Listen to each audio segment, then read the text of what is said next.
estamos mais perto da volta de Cristo, e isso o nosso coração se alegra. Irmãos, não é maravilhoso que nós, em breve, vamos estar diante dele para sempre? Como é que vai ser lá? Contemplar o Senhor. Se você creu, isso vai ser realidade na sua vida. Irmãos, imagina só, quando se fizer chamada, pela sua graça, eu lá estarei. Vamos estar diante do nosso Pai, para poder contemplar como os anjos contemplam a sua face. É maravilhoso, irmãos. Hoje nós tratamos pela manhã sobre vida nova, troca de coração. Então nós lembramos aquele texto de Lucas 10, 15 e 10. A palavra fala que quando um pecador, ele é levado ao arrependimento, ele se arrepende aqui na face da terra, significa que aquele pecador foi encontrado pelo Senhor. Então, a palavra fala que há alegria diante dos anjos de Deus. E eu estou falando isso já pela terceira vez, porque, irmãos, é tão gostoso você perceber que quando diz que há alegria diante dos anjos de Deus, significa não que os anjos estão alegres, mas é que a alegria do Pai reflete neles. Ali, quem tem toda a patente da alegria é o Pai. Então há alegria diante dos anjos. Se há alegria diante dos anjos, quem se alegra é o Pai. Quando um homem ou uma mulher crê, então a crença dessa pessoa no seu novo nascimento em Cristo, essa pessoa é levada ao arrependimento. Não apenas ao arrependimento, a viver uma vida de arrependimento. Isso é tão maravilhoso. Então, irmãos, nós estamos aguardando a volta do Senhor. Nós não estamos aguardando aí uma grande tribulação, nem o anticristo, nem guerras, nem governo melhores, porque isso não vai acontecer. Quando todos andarem dizendo que a paz e segurança, eis que lhes sobrevirá repentina destruição. Irmãos, este mundo, ele já está condenado. Ele está condenado a partir do dia que ele virou as costas para o Senhor da glória. Então, a sentença, o Senhor Jesus, o Rei dos Reis, ele só irá pronunciar naquele dia a sentença. E a sentença é aquela uma: apartai-vos de mim, malditos para o fogo eterno, preparado para o diabo e seus anjos. Porque, irmãos, não acolheram o amor da verdade para serem salvos. Hoje, irmãos, eu quero refletir com vocês. Eu sei que não vai dar tempo hoje para nós tratarmos desses dois assuntos. É um assunto muito amplo, é um assunto bastante significativo. Eu quero falar com os irmãos hoje sobre a graça injusta de Deus. Você acha mesmo que a graça de Deus é injusta? Ela não é. Mas a graça, ela é injusta para muitas pessoas. Então vamos pegar aqui um texto de Lucas, capítulo 18. Abra sua Bíblia, Evangelho de Lucas, capítulo 18, a partir do versículo 9. Jesus está contando aqui a parábola do fariseu e o publicano. Uma parábola que vai retratar muitas verdades que, do ponto de vista humano, certamente muitos irão considerar que a graça de Deus ela é injusta. E a gente vai ver hoje alguns pontos específicos na palavra do Senhor. Lucas 18:9, a Bíblia diz assim: propôs também esta parábola a alguns que confiavam em si mesmos, por se considerarem justos, e desprezavam os outros. 2 homens subiram ao templo com o propósito de orar, um fariseu e o outro publicano. O fariseu, posto em pé, orava de si para si mesmo desta forma: ó Deus, Graças te dou porque não sou como os demais homens, roubadores, injustos e adúlteros, nem ainda como este publicano. Jejuo 2 vezes por semana e dou o dízimo de tudo quanto ganho. O publicano, estando em pé, longe, não ousava nem ainda levantar os olhos ao céu, mas batia no peito dizendo: ó Deus, sê propício a mim, pecador. Digo-vos que este desceu justificado para a sua casa, e não aquele, porque todo o que se exalta será humilhado, mas o que se humilha será exaltado. Vamos ter uma palavra de oração. Pai, nós estamos diante da Tua poderosa palavra. Pai, é a Tua palavra e nós suplicamos que o Teu bendito Espírito Santo venha trazer para nós sabedoria e entendimento espiritual para compreendermos o que Tu dizes na Tua palavra. Pai, como precisamos compreender a Tua palavra, Pai. Precisamos que Tu nos conceda também espírito de sabedoria e de revelação para vermos algo mais de Cristo. Fala com cada um de nós. Pai Santo, Tu mesmo repreendas toda ação contrária ao Teu conhecimento. Esteja cada dia mais nos esvaziando os nossos corações de tudo aquilo que é do mundo, para que sejamos cheios de todas as riquezas insondáveis que estão e é a pessoa do Senhor Jesus Cristo. Fala conosco nessa noite mais uma vez. Desejamos ansiosamente ouvir a Tua voz. Em nome do Senhor Jesus nós oramos. Amém. Irmãos, essa parábola aqui, claro que daríamos para nós comentarmos aqui sobre questão da exaltação e também da humildade. Mas essa parábola também vai mostrar, e muitos a consideram, como que a graça, ela é tão injusta. A graça, ela se torna injusta, nós vamos considerar a graça de Deus injusta a partir do prisma, quando nós, de fato, vamos compreender a graça de uma maneira totalmente distorcida. Porque, irmãos, existem muitas pessoas procurando conquistar o reino, alcançar o reino. Mas o reino não foi feito para nós conquistarmos. O reino nos foi dado na pessoa do Filho. Então, na questão do reino não temos que conquistar nada. Ele já nos foi dado. Se já nos foi dado, então para que nos esforçarmos? Para conquistar aquilo que Ele já nos deu para nós de uma forma tão graciosa. O reino. O reino foi colocado dentro de nós. O Rei Jesus, onde o Rei Jesus está, tudo que gravita à sua volta é o reino. É um reino de paz e de alegria. É um reino de justiça. O que reina neste reino é justiça. Não reina outra coisa, não reina engano, não reina engodo.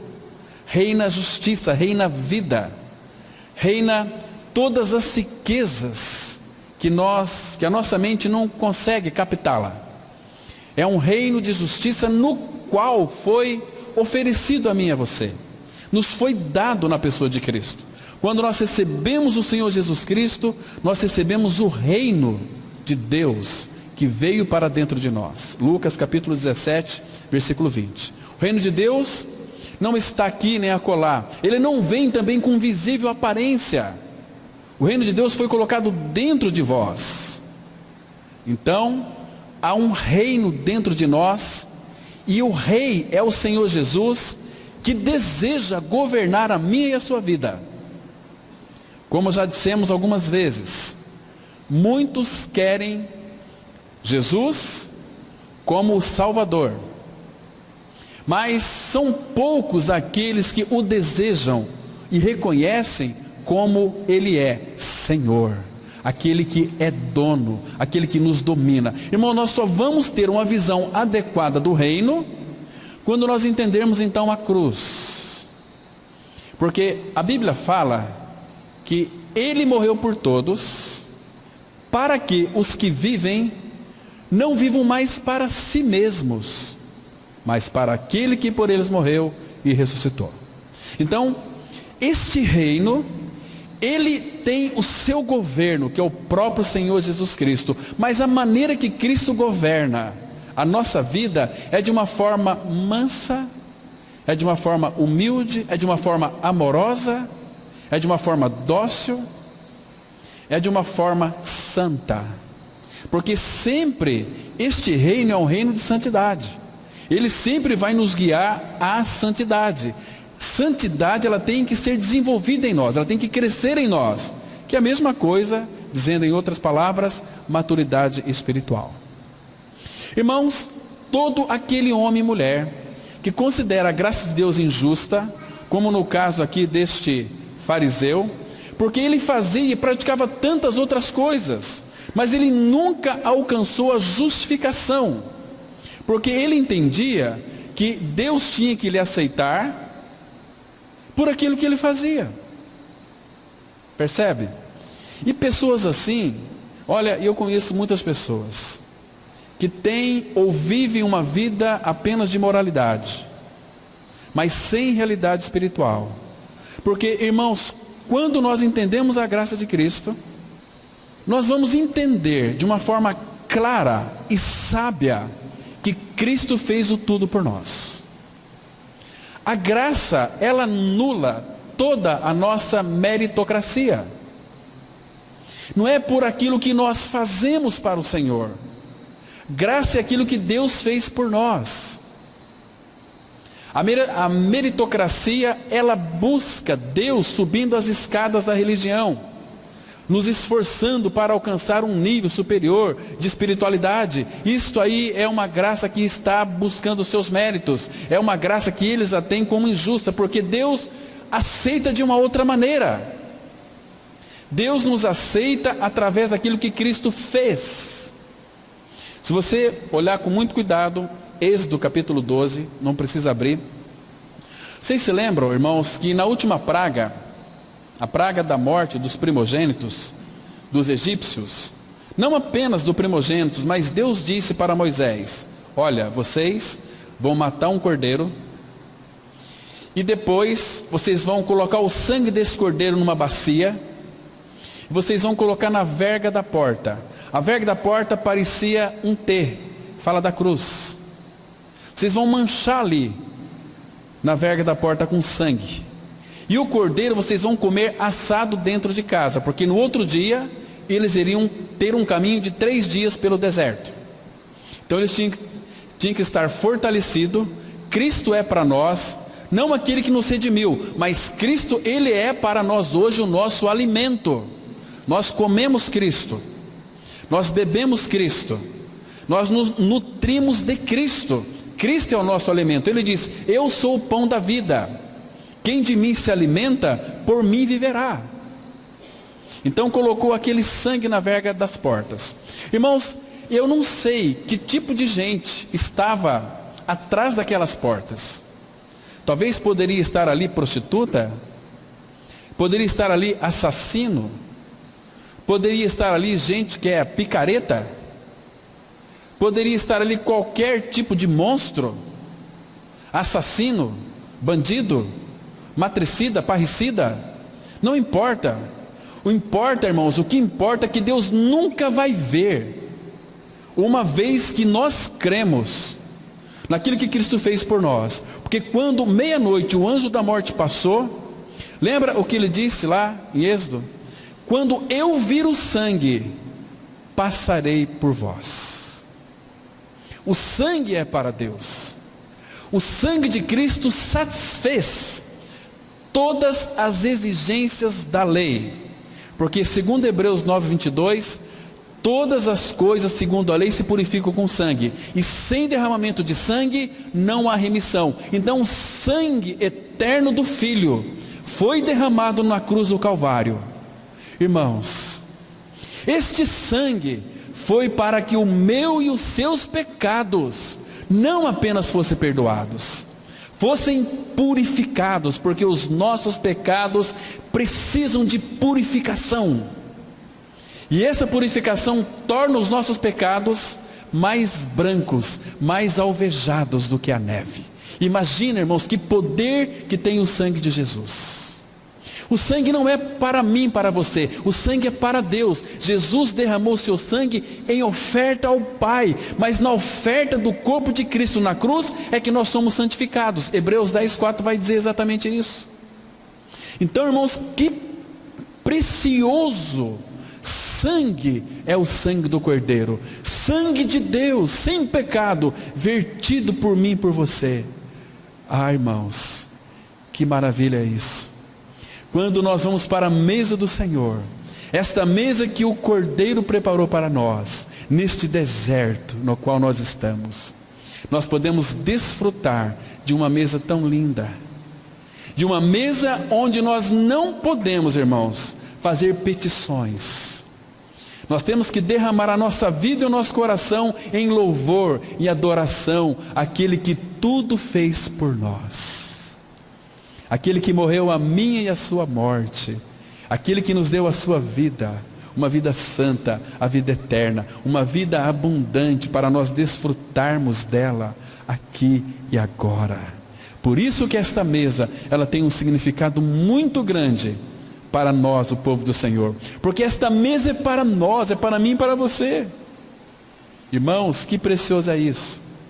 Eu fico assim muito triste quando eu percebo que existem muitos irmãos e irmãs que não tiveram ainda a sua mente renovada, seu entendimento aberto para compreender toda a realidade existente nessa mesa.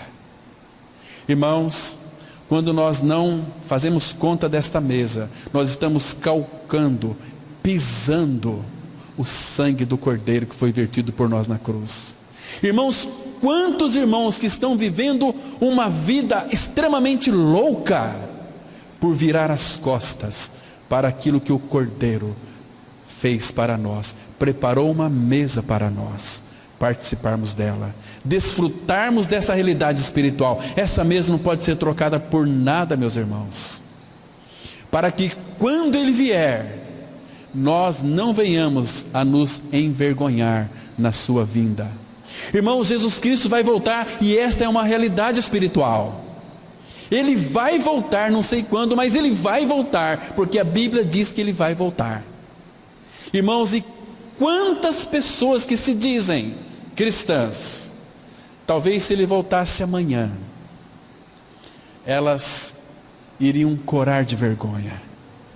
Imagina Jesus Cristo, se Ele voltasse hoje para buscar a sua igreja, quantas e quantas pessoas cristãs iriam se envergonhar dEle, iriam correr dEle, talvez iriam preferir até a morte, mas para não contemplar a face daquele que elas tanto menosprezou. Irmão, Jesus morreu a nossa morte. Irmãos, o Espírito Santo, Ele se ofereceu na pessoa do Filho, na cruz, por nós, porque era desejo do Pai ter uma família de muitos filhos, irmãos. E hoje, infelizmente, muitos têm barateado aquilo que Cristo é e fez por nós. Irmãos, ninguém será salvo pelos seus méritos. Ninguém será salvo pelas suas práticas religiosas. Ninguém vai ser salvo por ler demais a Bíblia, por orar demais. Será salvo tão somente por aquilo que Cristo é e fez. Irmãos, uma salvação plena e completa ali na cruz do Calvário. A graça, irmãos, guarde bem isto, a graça, ela é o conceito mais ofensivo ao mérito humano. Porque a graça, ela ofende aqueles que têm um alto conceito de si mesmo. Ela ofende. Então, para estes, a graça é tão injusta. Se vocês olharem com bastante carinho, bastante atenção ali para aquele texto de Gênesis capítulo 4, você vai ver dois personagens, Abel e Caim. O Evangelho, ele é, antes de qualquer coisa, meus queridos irmãos, uma expressão da graça de Deus. E ali o evangelho estava tão claro, tão nitidamente revelado, naquela pessoa de Caim. Porque Caim havia entendido a graça de Deus. Porque, irmãos, Adão passou as instruções para os seus filhos, Abel e Caim. Então, Caim quis ir para o campo da meritocracia, de fazer as coisas, o melhor da terra. Hoje a gente vê aí muitas pessoas oferecendo o melhor da terra para Deus. Irmãos, Deus não aceita e nem vai aceitar, porque Ele já nos aceitou em Cristo Jesus. Você foi aceito não por aquilo que você faz, mas por aquilo que Cristo fez. E Cristo fez uma obra plena, completa no Calvário, nos libertando plenamente do pecado, crucificando a nossa velha natureza e nos dando a sua pela ressurreição. O Evangelho, ele é inteiramente graça do começo ao fim. E graça é Deus fazendo.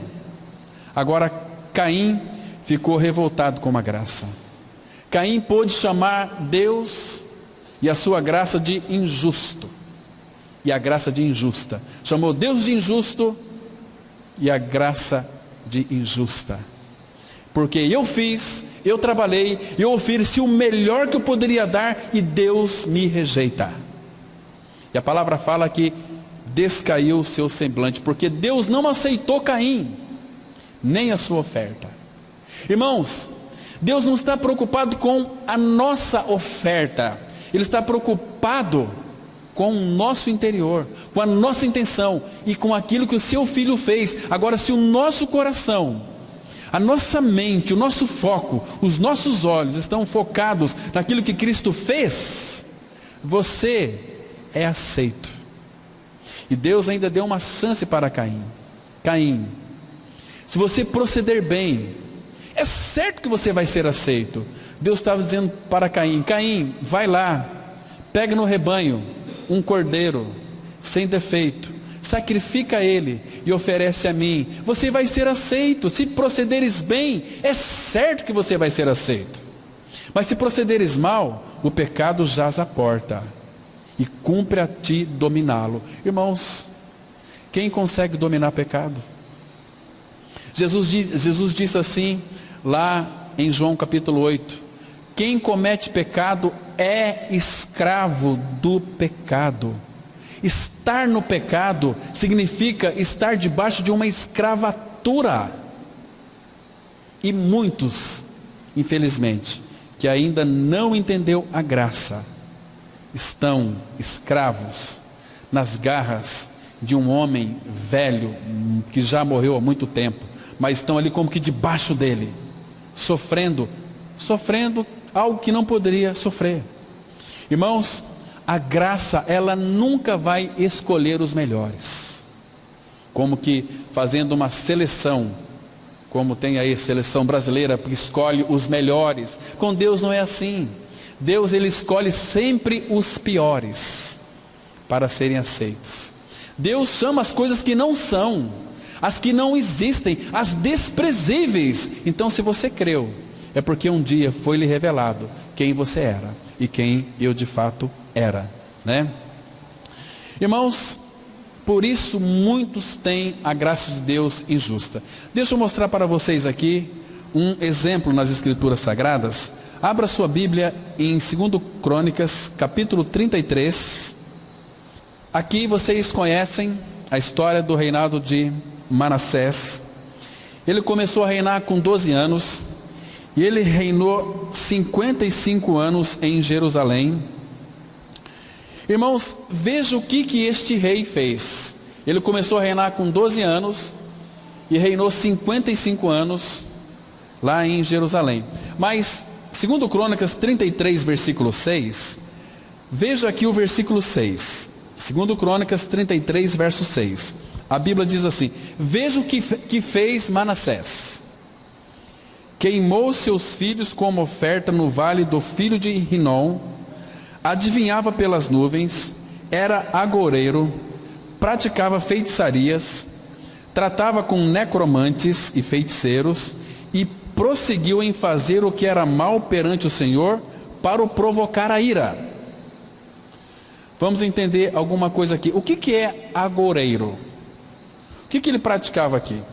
Essa palavra agoreiro, ele praticava adivinhação, era predizer o futuro, aquilo que Deus proibia terminantemente, né? Ele praticava também, irmãos, feitiçaria. O que é feitiçaria? A palavra feitiçaria aqui é usar qualquer meio para forçar uma pessoa a fazer o que não quer. A feitiçaria faz exatamente isso. Pelos seus magnetismos humanos, faz as pessoas a realizarem e fazer aquilo que elas não querem fazer. Pela feitiçaria. Só Deus tem o direito de fazer isso, irmãos. Ninguém mais. E feitiçaria é obra da carne. Percebe? Então assim era o rei Manassés. E o que mais que ele fazia? Ele tratava com necromantes. O que é necromantes? Necro vem da palavra necro, de necrotério, morte, né? E mancia, que é adivinhação. Então ele contatava com os mortos. Necromancia, algo que Deus proibia. Irmãos, e Manassés conhecia a palavra de Deus, porque foi pregado para ele através dos seus pais, entendeu? Mas, irmãos, ele fez tudo aquilo que Deus tinha como abominação. Porque se você ler, abra sua Bíblia, deixa marcado aqui, abra lá em Deuteronômio capítulo 18, versículo 10. Aqui na lei do Senhor, ele estabeleceu algumas coisas que seriam abomináveis diante dos seus olhos. E aqui ele diz no versículo 10, Deuteronômio 18, versículo 10, diz assim a palavra: não se achará entre ti quem faça passar pelo fogo seu filho. Ele sacrificou, queimou seus filhos, não apenas um filho, todos seus filhos ele sacrificava, queimava seus filhos, oferecendo a Moloque. Muito bem. Não se achará em ti quem faça passar pelo fogo seu filho. Isso Manassés fez. Ele sacrificou seus filhos. Ele era um assassino. Se fosse nos nossos dias hoje, nós entendemos como que magia negra, sacrificar crianças. Mas ele sacrificou seus filhos, irmãos. Manassés era um homem digno de morte. Era um homem que tinha que ser condenado ao inferno. Mas Deus não o condenou. Deus foi gracioso para com ele. E o que mais que Deus proíbe aqui? Passar pelo fogo a seu filho ou a sua filha. Nem adivinhador, nem prognosticador, nem agoreiro, nem feiticeiro, nem encantador, nem necromante, nem mágico, nem quem consulte os mortos, pois todo aquele que faz tal coisa é abominação ao Senhor, e por essas abominações o Senhor teu Deus os lança de diante de ti. Irmãos, eu já vi muitas pessoas mandar Manassés para o inferno em suas ministrações. Tem livros que eu já li de pessoas renomadas que condenaram Manassés, porque não tiveram uma visão adequada da graça. Como que pode um homem sacrificar seus filhos, queimar seus filhos, consultar os mortos, que Deus proíbe, necromancia? Como pode ser agoreiro, adivinhação, etc. Mas vamos voltar lá para o 2 Crônicas. Veja o que Deus fez aqui com Manassés, irmãos. Então aqui, tudo que ele fez foi para provocar o Senhor a ira, misericórdia. Mas, versículo 9, olha o que diz o versículo 9. O Senhor, Manassés fez errar a Judá e os moradores de Jerusalém, de maneira que fizeram pior do que as nações que o Senhor tinha destruído de diante dos filhos de Israel. Manassés fez pior, presta atenção aqui, irmãos. Manassés fez pior do que todas aquelas nações que o Senhor tinha destruído, que eram inimigos do povo de Israel. Ele fez pior do que eles. Versículo 10. Falou o Senhor a Manassés e ao seu povo, porém não lhe deram ouvidos. E agora? O Senhor mesmo assim o amava e queria, de fato, restaurar Manassés. E o Senhor falou com eles e com o povo deles. Mas tal é o rei, tal é também a nação. A nação aqui tinha mais medo de Manassés do que de Deus. Então, por isso que eles não lhe deram ouvidos. Aí o Senhor entrou em ação, versículo 11. Pelo que o Senhor trouxe sobre eles os príncipes do exército do rei da Síria, os quais prenderam Manassés com ganchos, amarraram-no com cadeias e o levaram à Babilônia. Agora veja aqui o 12. Ele, angustiado, suplicou deveras ao Senhor seu Deus, e muito se humilhou perante o Deus de seus pais. Fez-lhe oração, e Deus se tornou favorável para com ele, atendeu-lhe a súplica, e fez voltar para Jerusalém, ao seu reino. Então reconheceu Manassés que o Senhor era Deus. Irmãos, a graça de Deus é ou não é injusta? Não parece que é injusta? Muitos a têm como injusta, mas não é injusta, porque ele veio buscar e salvar o que se havia perdido. Lembra que Manassés fez pior? Tem um irmão lá de Londrina que disse assim: para Deus, quanto pior, melhor. Ele não veio buscar pessoas justas como aquele fariseu. Ó Senhor, graças te dou. Ele orava de si para si. Ó Deus, chamava Deus a ele mesmo. Eu não sou como os demais, roubadores, injustos. Eu dou o dízimo de tudo quanto eu ganho. Uma pessoa típica religiosa, condenada ao inferno, porque não tinha nada de Cristo. E o publicano batia no seu peito: Senhor, tem misericórdia de mim, sê propício a mim, pecador. E Jesus disse que aquele desceu justificado para a sua casa e não o fariseu. Está vendo só, irmãos? E muitos a têm como a graça injusta de Deus. Como pode Deus salvar aquele assassino, aquele ladrão, aquele estuprador? Mas Deus veio para salvar gente que não presta. Alguém já disse que esta é a especialidade de Jesus. Como que pode, irmãos, Deus salvar alguém que não presta? Ele veio buscar e salvar quem que não presta. Irmãos, a graça, ela elege os piores e aprova completamente mediante a suficiência de Cristo. Ela aprova os piores, porque ela prova na suficiência daquilo que Cristo é e daquilo que Cristo fez. Essa é a graça genuína de Deus, irmãos. Graça é aquilo que Ele fez, não aquilo que nós fazemos. Temos que entender isso. Lembra quando Adão pecou? Adão, ele fez para si vestimentas de peles e o vestiu. Lembra? Cozeu folhas de figueira. Deus aceitou aquilo lá, irmão? Não aceitou. Mas aí, Gênesis 3:21, a Bíblia diz assim: fez o Senhor Deus vestimenta de peles e os vestiu. Se é vestimenta de peles, então houve morte, houve derramamento de sangue. Então, o Senhor já explicou para Adão qual que seria a base de aceitação. Era sangue do cordeiro. Percebe?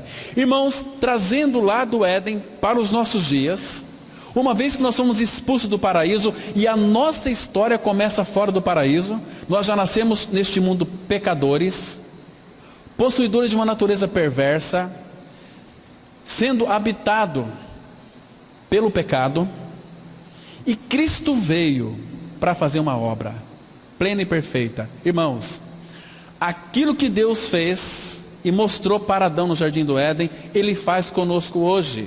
Aquilo que era impossível para mim e para você realizar, Deus fez isto plenamente. Vamos para um texto aqui muito interessante. Abra sua Bíblia em Romanos capítulo 8, versículo 3. Veja aqui, irmãos, é o mesmo caso lá do jardim do Éden. Romanos capítulo 8, versículo 3. Temos uma linda declaração da palavra de Deus. Guarde esse texto. Esse texto tem que estar no seu coração. Você nunca esquecer dele, porque ele é maravilhoso. Ele é glorioso. Diz assim a palavra, Romanos 8, verso 3. Olha só. Porquanto o que fora impossível à lei, no que estava enferma pela carne, isso fez Deus, enviando seu próprio Filho em semelhança de carne pecaminosa, e no tocante ao pecado, e com efeito condenou Deus na carne o pecado, na carne do Filho. Irmãos, o que era impossível para mim e para você cumprir, para sermos abençoados pela lei, sermos salvos, era impossível, porque está enfermo pela carne pecaminosa. Como que uma carne pecaminosa poderá cumprir as exigências da lei de Deus? É impossível. Por isso que Romanos 8,3 fala assim: porquanto que for impossível a lei. Por quê? Porque estava enfermo pela carne. Isso fez quem? Isso fez Deus. Graça é Deus fazendo, irmãos, por nós. Enviando, o que ele fez? Enviou o seu Filho, Senhor Jesus Cristo, para nos buscar, para nos encontrar no tremedal de lama do pecado, e tirou, arrancou o nosso pecado, e colocou nossos pés sobre uma rocha, e nos coroou, irmãos, de graça, de misericórdia, de amor, de alegria, de paz, de tudo. É maravilhoso. Então, a lei, para que a lei foi dada? A lei foi dada para mostrar que nós somos inúteis para cumprir a própria lei, porque a lei é de Deus, a lei é santa, o mandamento é justo, santo e bom. Mas nós somos totalmente enxertados pelo veneno da serpente, não conseguimos cumprir a lei de Deus. Então, quando Deus deu a lei para nós, foi para quê? Foi para que mostrasse que nós éramos pecadores. Volta aí em Romanos capítulo 5, olha que interessante aqui, versículo 20, Romanos 5, versículo 20, a Bíblia, ela vai mostrar algo muito precioso para nós. Diz assim a palavra, Romanos 5, verso 20, sobreveio a lei, para que aumentasse a ofensa. A lei foi dada para mostrar toda a realidade do pecado, para mostrar que nós somos pecadores, que não tem jeito. Então, sobreveio a lei para que avultasse a ofensa, mas onde abundou o pecado, superabundou a graça. Irmãos, a graça, ela é superabundante. Vocês entendem, irmãos, porque muitos a têm e a julgam a graça como injusta? Estávamos pregando para uma pessoa aqui em Cidrolândia muito influente. Ele rejeitou terminantemente a graça, porque diz o seguinte: esse Deus eu não posso ter para mim, porque é um Deus muito injusto, porque alguém lá na cidade do interior paulista matou lá parente dele, e agora essa pessoa diz que creu no Senhor, é um salvo, que foi a graça. Não, eu não posso admitir isso. Eu não posso, se este Deus admite pessoas assim, eu não quero ele para mim. Ele disse, a graça é injusta. Irmãos, domingo que vem, nós vamos tratar mais sobre esse aspecto da graça de Deus. Nós vamos estudar ali sobre aqueles trabalhadores, aqueles que começaram 7 horas da manhã, e aqueles que começaram 5 horas da tarde, trabalharam só 1 hora. A gente vai entender por quê. Porque muitos a têm como a graça de Deus, ela é injusta. A graça de Deus não é injusta. Ele veio buscar e salvar o que se havia perdido, irmãos. Isso é tão maravilhoso. Olha para o texto aqui, versículo 21. Então, superabundou a graça, a fim de que, como o pecado reinou pela morte, assim também reinasse a graça pela justiça para a vida eterna, mediante Jesus Cristo, o nosso Senhor. Isto é maravilhoso. Então, irmãos, sem a graça de Deus, a pessoa ela se torna uma pessoa doente e religiosa. Doente e religiosa sem a graça de Deus. Porque o enfado da religião, ele é insuportável. Como é que a pessoa consegue se suportar sendo pessoa religiosa e sempre ela acaba produzindo muita hipocrisia? Se você analisar com bastante cuidado, pelo escrutínio da palavra de Deus, você vai perceber que a religião, ela é enfadonha. Por isso que tem muitos religiosos que não têm prazer na comunhão dos santos, porque são religiosos. Ah, eu vou assistir hoje, eu vou na igreja hoje de novo, fui domingo, para que ir de novo hoje? São pessoas que não entenderam a graça, porque a religião para elas é enfadonha, elas têm a graça como uma religião, né? Já cumpri o meu papel, eu já orei hoje, já li a Bíblia, então está ótimo. Não tem visão nenhuma de igreja, não tem visão nenhuma de corpo de Cristo, estão fadados, são evangélicos insuportáveis, vivem uma vida totalmente estranha, esquisita, sem a realidade de Cristo nos seus corações, né? Então por isso que produz muita hipocrisia nesse sentido aqui, porque, irmãos, mesmo uma pessoa sem ter uma real experiência de novo nascimento, o religioso, ele sempre desempenha com bastante desenvoltura o seu papel de idiota consumado. Faz, mas cadê graça? Cansa, desanima-se, não tem vontade, hoje não, eu estou cansado, tem um irmão lá que está olhando para mim com cara feia, tem outro lá que eu não gosto, misericórdia, você foi aceito no corpo de Cristo na cruz, você tem que simplesmente amar o seu irmão ou a sua irmã. Está me compreendendo? A graça é injusta, irmãos. Se você analisar Lucas capítulo 23, no ladrão da cruz, lembra? Aqueles dois ladrões começaram, os malfeitores, a lançarem impropérios sobre Cristo, até que um lá foi convencido pelo Espírito do Senhor. Ele então pôde reconhecer que ele era um pecador por essência. Nós aqui estamos porque os nossos atos merecem, mas esse aí nenhum mal fez. Irmãos, eu não sei o que aqueles dois malfeitores fizeram, se eram ladrões, assassinos, bandidos, não sei, mas eu só sei que um deles, talvez o pior, foi aceito pelo Senhor Jesus, porque, irmãos, ele orou ao Senhor dizendo o seguinte: Senhor, lembra-te de mim quando vieres no teu reino. Olha que visão que ele teve de Cristo, sabia que Cristo ia voltar.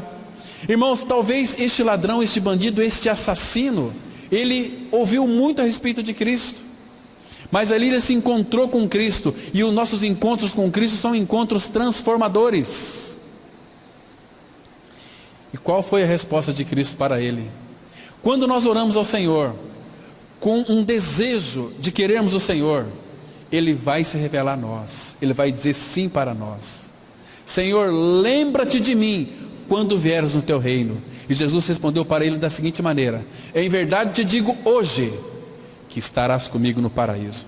Não é assim, em verdade te digo que hoje estarás comigo no paraíso. Na nossa Bíblia ela está escrito assim, mas no original está escrito dessa forma: em verdade te digo hoje, que estarás comigo no paraíso. Talvez muitos, por não ter um entendimento ali, fala que o ladrão estava com Cristo no paraíso naquele mesmo dia. Não estava, porque Jesus, ele foi assunto ao céu depois de 40 dias. Terceiro dia ele ressuscitou, ficou mais 40 dias na face da terra ainda, ensinando aos homens. Então por isso que muitos têm a graça de Deus injusta. Agora, irmãos, ele transforma gente que não vale nada em santo. E uma coisa interessante aqui sobre santidade: santidade exterior, somente a casca, e corrupção interior, e a mistura mais insustentável para a saúde da alma. Por quê? Porque alguém disse que não há nada pior do que ser por fora aquilo que você não é por dentro.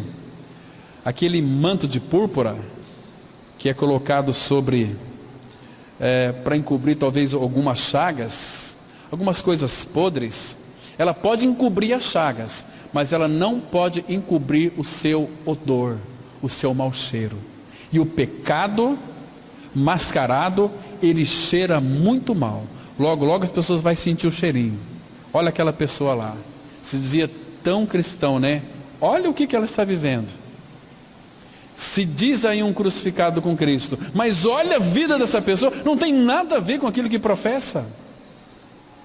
Então, irmãos, a graça de Deus, ela não é uma graça barata. A graça de Deus, ela é uma graça formidável. É uma graça que de fato, ela é justa, porque Ele faz do pior pecador em um verdadeiro santo. O apóstolo Paulo, ele disse assim: a mim, o pior, o mais Não tem. Paulo não via. Quando ele entendeu a graça de Cristo que foi revelada para ele, ele não conseguiu enxergar alguém mais pecador do que ele próprio. No entanto, a graça de Deus o alcançou. Irmãos, e graças ao Senhor, este homem, o apóstolo Paulo, que tinha as mesmas paixões que eu e você tinha, está descansando no Senhor. E é para lá que nós vamos também, irmãos. Questão de pouco tempo, porque a graça dele não é injusta. A graça dele é uma graça justa, real, absoluta e que nos salva. Pela graça sois salvos, mediante a fé. Isso não vem de vós, é dom de Deus, não das obras, para que ninguém se glorie. Amém. Vamos orar. Pai Santo, muito obrigado, Pai, porque a tua graça ela é tão maravilhosa, ela é tão graciosa, Pai, e nós temos recebido da sua plenitude, e graça sobre graça. Obrigado, Pai, porque tu és o Deus de toda a graça, e o Senhor não nos dá graça em conta-gotas. O Senhor, ó Pai, abriu os céus e derramou toda a sua graça para nós, porque o Senhor Jesus Cristo, Ele veio cheio de graça e de realidade e de toda a verdade. Ele é o nosso Senhor gracioso, que nos ama. E hoje, Pai, nós vivemos inteiramente pela graça. E essa graça que vai desde a nossa salvação até a glória. Tudo é pela graça, do começo ao fim. Porque o nosso Senhor Jesus, Ele é o alfa e o ômega. Ele é o começo e também Ele é o fim. Muito obrigado, Pai, porque Tu nos levou pela graça a crer que fomos mortos com Cristo na cruz e ressuscitados juntamente com Ele. E hoje Ele é a nossa vida. Em nome de Jesus nós oramos. Amém.